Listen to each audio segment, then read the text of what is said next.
My family ruined my graduation party because my brother wanted attention. So I disappeared that night and watched their business collapse without the $20,000 I'd been secretly investing monthly. Before we move forward, please show some love by subscribing and share your location in the comments. I love seeing where our family is watching from. I stood in the corner of the banquet hall watching my mother throw her arms around my brother Terrell while my graduation cake, the one I'd paid for myself, sat untouched with someone else's name hastily scrawled across it. My name was Shanice, but you wouldn't know it from looking around the room. Every banner, every decoration, every damn speech had been hijacked for Terrell's impromptu engagement announcement. "Baby, this is such wonderful news," Mama shrieked, her voice drowning out the jazz quartet I'd hired with my own money from my tech job at Morrison & Associates. I'd graduated summa cum laude from Howard University with a degree in computer science. 4 years of 18-hour days, countless all-nighters, and maintaining a 3.97 GPA while working full-time. Today was supposed to be mine. I'd invited 40 people, rented this venue for $3,000 and personally designed every detail. But 20 minutes into my party, Terrell strutted in with his girlfriend Keisha and dropped to one knee. Just like that, my celebration became their engagement party. "Shanice, don't be selfish," my father Marcus said when he caught my expression. "Your brother is starting his life. This is important. And my graduation isn't?" The words came out sharper than I intended. "Girl, you're always so dramatic," my Aunt Denise called out, laughing. "It's just a party. Terrell's getting married." Something inside me snapped. Not broke, snapped. Like a rubber band stretched too far. I looked around at my family, at the guests who'd come for me but were now taking engagement photos, at the future I'd worked so hard for being treated like background noise. I pulled out my phone and opened my banking app. The family business account stared back at me. $20,000. Every month. For 3 years. Nobody knew about my contributions. It was time they found out what happened when you made me invisible. Let me take you back 18 months to explain how deeply I'd been played. It was January 2023. And I was sitting in my parents' living room in Southeast DC when Daddy pulled me aside. His barbershop, Marcus's Classic Cuts, was drowning in debt after a kitchen fire in the soul food restaurant next door. The one Mama ran, destroyed half their shared building. "Baby girl, I know you're doing well at that tech company," he said, his voice cracking in a way I'd never heard before. "We're about to lose everything. The insurance barely covered the repairs. We need $40,000 to stay afloat, update equipment and keep staff on payroll." I saw the desperation in his eyes. These were the people who raised me, who worked 2 jobs each to keep me in private school, who drove me to every robotics competition in high school. I made $75,000 a year at 21 years old. More than both my parents combined. "How much do you need monthly?" I asked.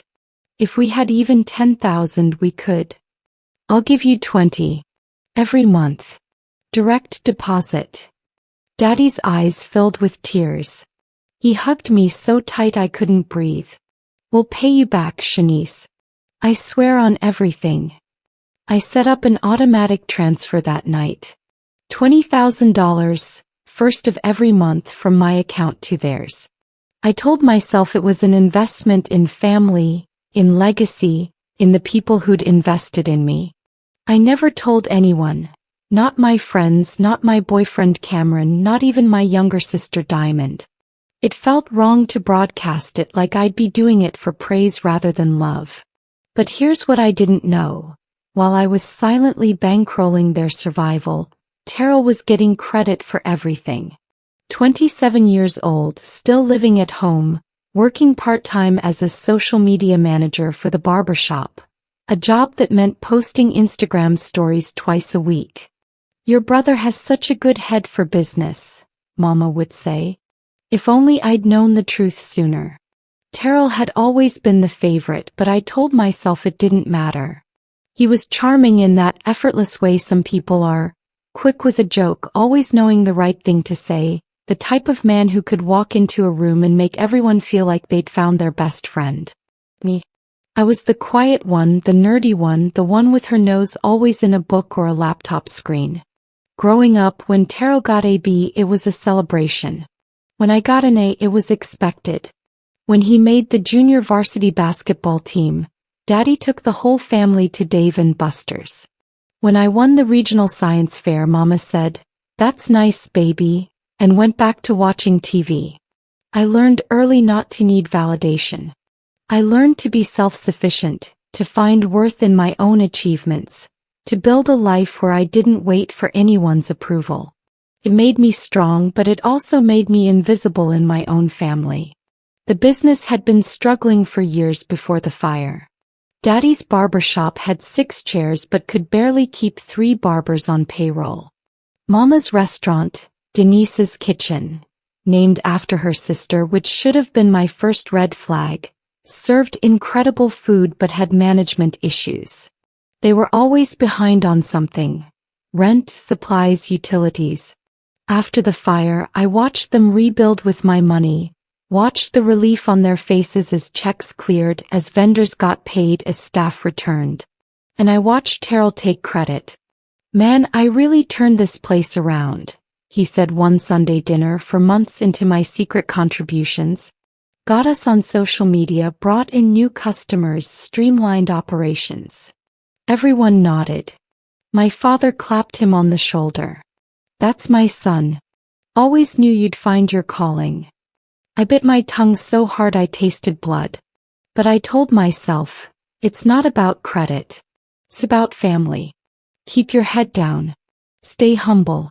Do the right thing. I should have known better. Humility doesn't protect you from being used. 3 months before graduation, I told my family I wanted to celebrate. I'd worked my ass off while funding their lifestyle, and I wanted one day, just one, where I was the center of attention. Mama seemed excited initially. "Of course, baby. We'll have a big party, invite everyone. Your graduation is a huge accomplishment." I should have seen the lack of enthusiasm in her eyes, but hope is a powerful drug. I started planning immediately, booking the banquet hall at the Marriott in Northwest DC, hiring caterers, designing invitations. I told them I'd handle everything. I wanted it to be perfect, wanted to prove I could create something beautiful. Cameron, my boyfriend of 2 years, helped me plan. He worked as a financial analyst and understood the pressure I was under, though he didn't know about the money I was sending home. "You deserve this," he said, kissing my forehead as we reviewed seating charts in his apartment. "You've worked harder than anyone I know." But 2 weeks before graduation, Terrell started acting strange. He'd show up at the barbershop when I visited, asking pointed questions about the party. "So this is really fancy, huh? Must be costing you a fortune. Who all's coming?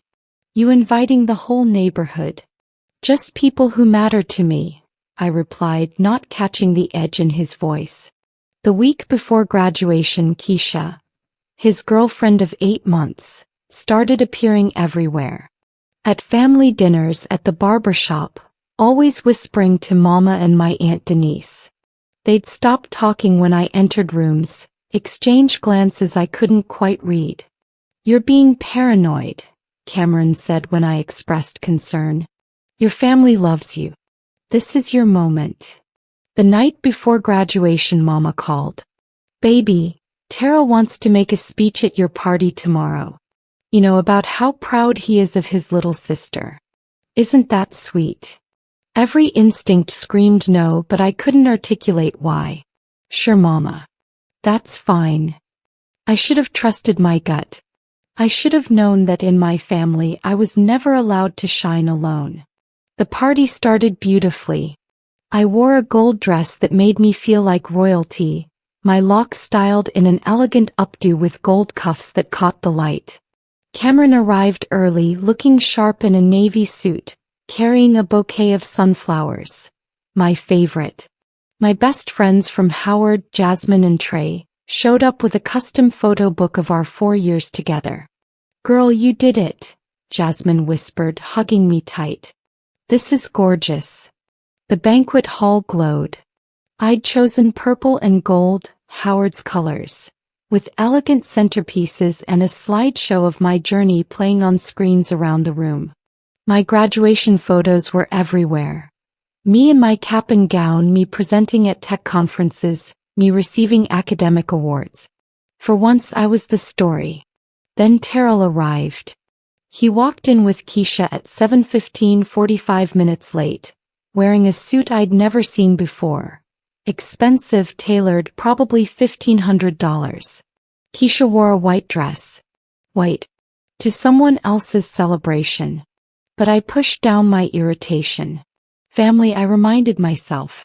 "Be gracious." At 7:30 I was about to give my speech when Terrell tapped his glass. The room fell silent. "Hey everyone, sorry to interrupt, but I have something important to say."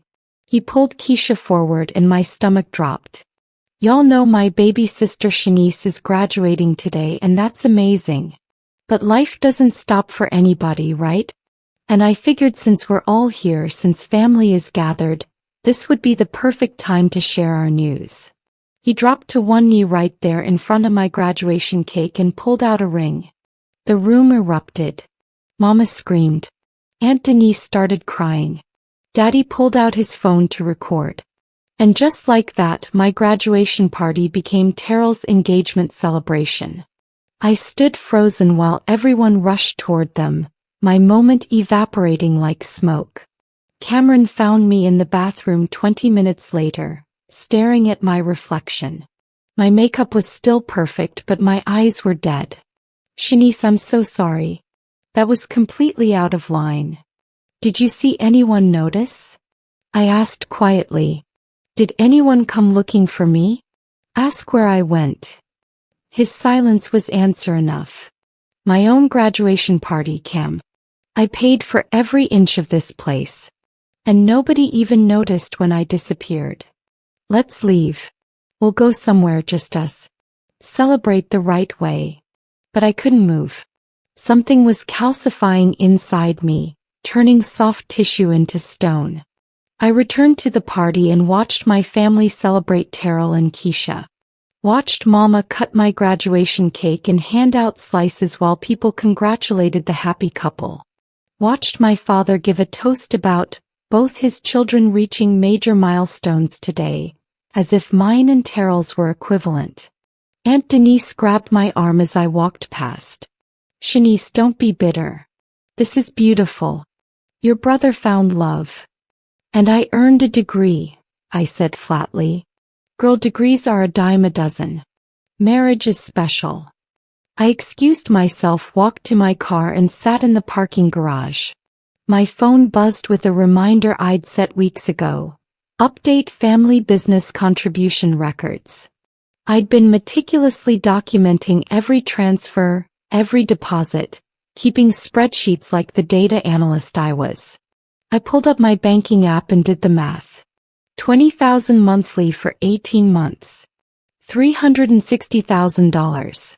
More than a third of $1,000,000 I'd given these people who couldn't even let me have one night. My fingers were shaking as I opened my notes app and started typing. Not from sadness, from clarity. I'd been invisible while funding their entire existence. They'd turned my celebration into background noise while living off my salary. And Terrell? Terrell was getting married, probably expecting me to pay for that too. Not anymore. I didn't return to the party. Instead, I drove to Cameron's apartment in Columbia Heights, walked inside and said 5 words that changed everything. "I need to disappear tonight." He looked at me like I'd lost my mind. Maybe I had. "What are you talking about?" I showed him my banking records, every transaction, every deposit. Watched his face shift from confusion to shock to anger. "Shanice, you've been giving them $20,000 a month? For 18 months. And they don't even know. They think Terrell saved the business with his social media genius and hard work. That's insane. You need to tell them. No. The word came out like iron. I need to stop. Immediately. And I need to not be reachable when they figure it out. I spent that night methodically dismantling my availability. I changed my phone number, kept the old phone but turned off notifications. I told my job I needed to work remotely from our San Francisco office for a month. A transfer I'd been offered twice but always declined because of family. I booked a one-way flight for the next morning. Cameron thought I was being rash, but he helped anyway because that's who he was. "What about your apartment?" he asked. "It's a month-to-month lease. I'll handle it remotely. I need distance, Cam. I need to not be the person they can just expect things from." The most important action came at 2 in the morning. I logged into my bank and canceled the automatic transfer to my parents' business account. Then I sent one email to the business's bookkeeper, a woman named Patricia who'd always been kind to me. "Patricia, effective immediately, I'm discontinuing my monthly contributions to Marcus's Classic Cuts and Denise's Kitchen. Please note this in your records. All deposits from my account will cease as of June 1st. Best regards, Shanice." I didn't explain. Didn't justify. Just stopped. By sunrise, I was at Reagan National Airport, boarding a flight to San Francisco with 2 suitcases and a heart that felt simultaneously broken and free. The first week in San Francisco was surreal. I stayed in corporate housing in the Mission District, worked 12-hour days on a new project, and ignored the growing number of calls on my old phone. I'd check it once daily, watching the voicemails pile up like a car crash in slow motion. Day 3. "Shanice, where are you? Your mama's worried sick. Call us back." "Daddy." Day 5. "Girl, you being childish. Call your family." "Aunt Denise." Day 7. "The bank said some payment didn't go through. You need to check on that." Mama, casual like she was mentioning the weather. Day 10. "Shanice, this isn't funny anymore. There's a problem with the business account. We need you to call Patricia back." Daddy voice strained. Day 14. "Where the hell are you? The bank says you canceled the transfers." "What transfers? Call me now." Mama screaming. I listened to each voicemail with the detachment of someone watching a documentary about strangers. Cameron called my new number daily, worried. "They're posting on Facebook looking for you. Your mom says you've been kidnapped. Tell them I'm fine. Tell them I'm safe. Tell them nothing else. Shanice, they're your family." "Are they?" "Because family shows up for each other. Family doesn't hijack your graduation. Family doesn't take credit for your sacrifice." By week 3, Patricia called my new number. How she got it, I never knew. "Shanice, I think you should know what's happening. The business is in trouble. Without your deposits, they can't cover payroll, supplies, or rent. They're asking me where the money was coming from all this time. I told them I'd signed an NDA with you and couldn't disclose the source." "You didn't sign an NDA, Patricia. They don't know that. But honey, they're about to lose everything. Your daddy's crying in the shop every day." I felt something twist in my chest but held firm. They made their choice. Week 4, Diamond called. My younger sister, 23, had always been caught between me and Terrell, loving us both, trying to keep peace. "Shanice, please. I know you're mad, but you need to come home. Everything's falling apart." "What's falling apart, Diamond?" "The business. They can't make rent. 3 barbers quit because paychecks bounced. The restaurant's getting health code violations because they can't afford repairs. Mama and Daddy are fighting constantly. And nobody understands why. Ask them about the transfers." Silence. "Then, what transfers?" "Patricia can show you the records. Every month, first of the month, $20,000. Ask them where that money came from." I heard her sharp intake of breath. "Shanice, how long?" 18 months. Do the math." Another pause. Oh my God. That's over $300,000. 360,000 to be exact. And they never mentioned it. Never thanked me. Never even acknowledged it. I didn't know. Shanice, they told everyone Terrell was managing the finances, that his social media work brought in new business, that he took out a loan.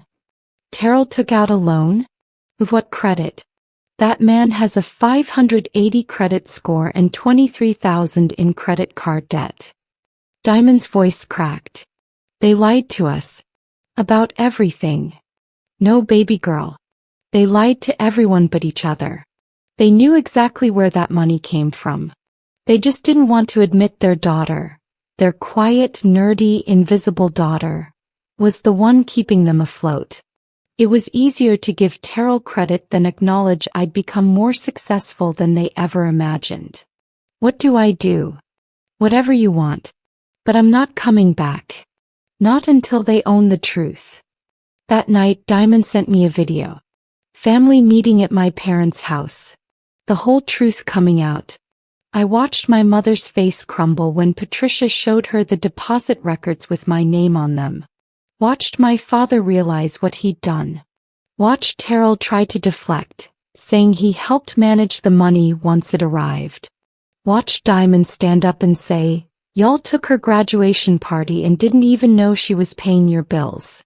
That's sick." The business lasted another 3 weeks before the inevitable happened. Marcus's Classic Cuts closed first. Couldn't make July rent, couldn't keep barbers, couldn't maintain equipment. Daddy tried to get a loan but was rejected everywhere. His credit was destroyed from the previous fire, and without my monthly infusions he had no cash flow to show lenders. Denise's kitchen held on slightly longer, but barely. Mama had to let go of her entire kitchen staff except one cook. The menu shrank from 40 items to 12. Reviews on Yelp started appearing, not like it used to be. Quality has really dropped. What happened to this place? What happened was me. I happened. Or rather, I stopped happening. Cameron flew out to San Francisco on week 6. We sat in Dolores Park watching the fog roll in and he held my hand. How do you feel? Guilty. Angry. Relieved. Powerful. Terrible. Free. All of it at once. Your Aunt Denise is telling everyone you abandoned the family. That you're selfish and ungrateful. I laughed, bitter and sharp. Of course she is. It's easier than admitting they've been living off my labor for over a year while treating me like background noise. Terrell postponed the wedding. No money. Good. Maybe Keisha will see who she's really marrying. Cameron was quiet for a moment. Your mom wants to talk. She's been calling my number since Diamond told her I knew how to reach you. What does she want to say? That she's sorry. That she didn't realize how much you were doing. That she took you for granted. He paused. That she needs you. There was not, I love you. Not we were wrong. Not you deserved better. Just, I need you. They don't want me, Cam. They want my bank account. There's a difference. Maybe. Or maybe they're finally seeing what they lost. They didn't lose me. They never had me. Not really. They had a resource they could exploit. That's different from having a daughter.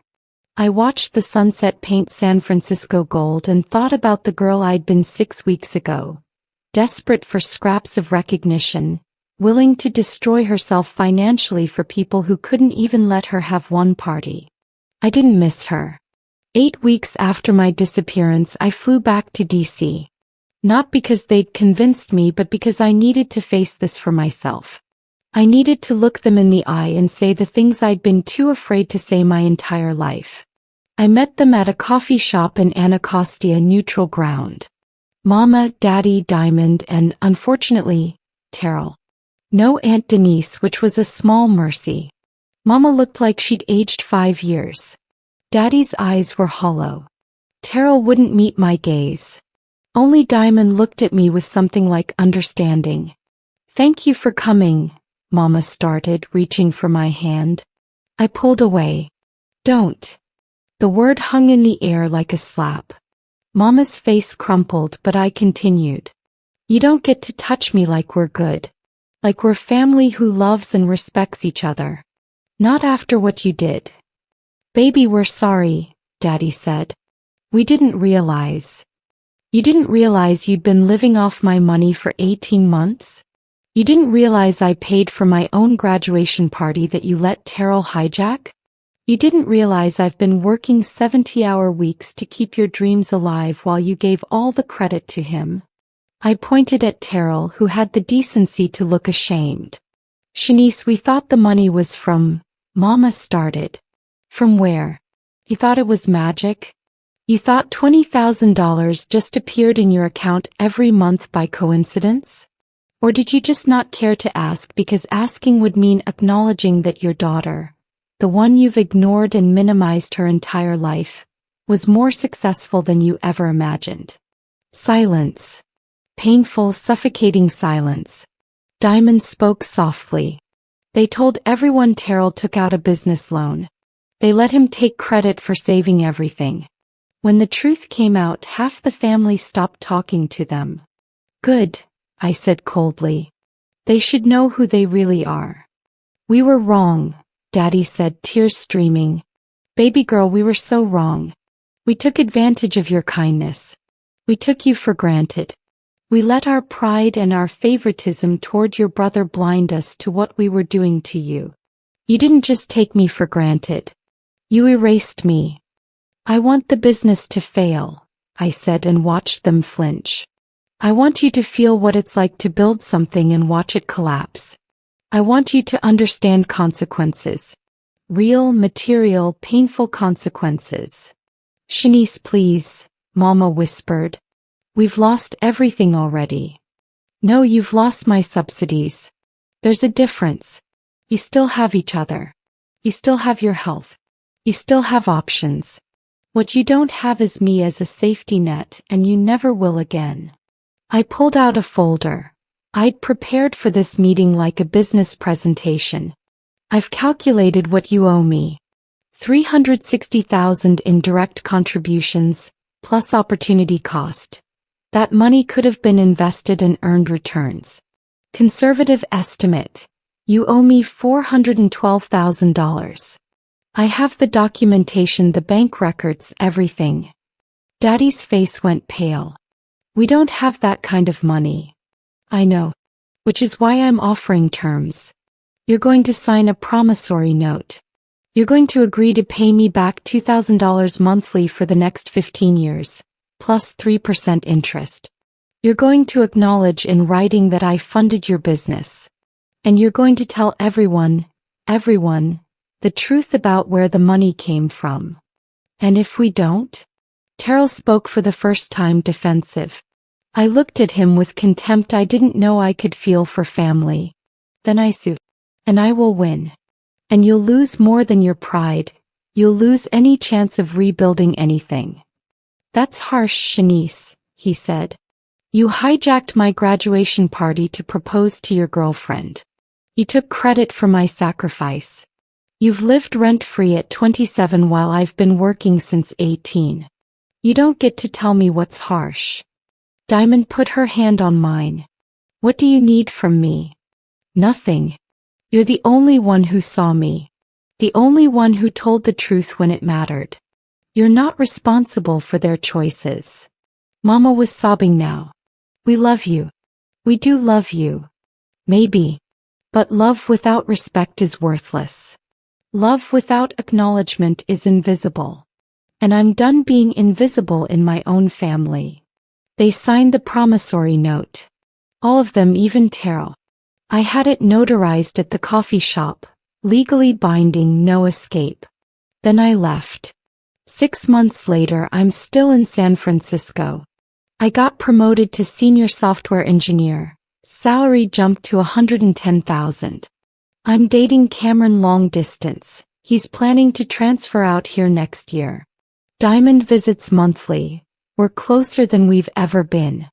The business closed permanently. Mama found work managing a restaurant in Silver Spring. Daddy's barbering at someone else's shop. Terrell finally moved out, working retail while Keisha rethinks their engagement. They send me $2,000 the first of every month like clockwork. Sometimes there's a note, "We're sorry. We miss you. We're trying."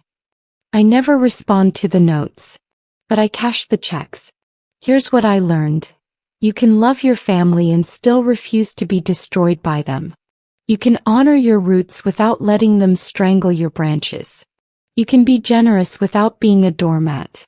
And sometimes, the most loving thing you can do is let people face the consequences of taking you for granted.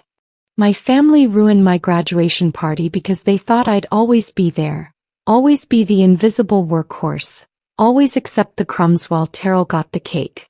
They were wrong. I disappeared that night and watched everything collapse. Not because I'm cruel, but because I finally understood my worth.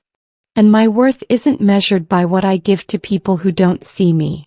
It's measured by what I build for myself with people who recognize my value. The girl who stood invisible at her own party is gone. In her place is a woman who knows that being alone is better than being used, and that the sweetest revenge isn't cruelty, it's living well while the people who doubted you finally understand what they lost. They had me. They lost me. And that's a debt that can never be fully repaid no matter how many checks they write. That's my story. That's my truth. And I'm finally free.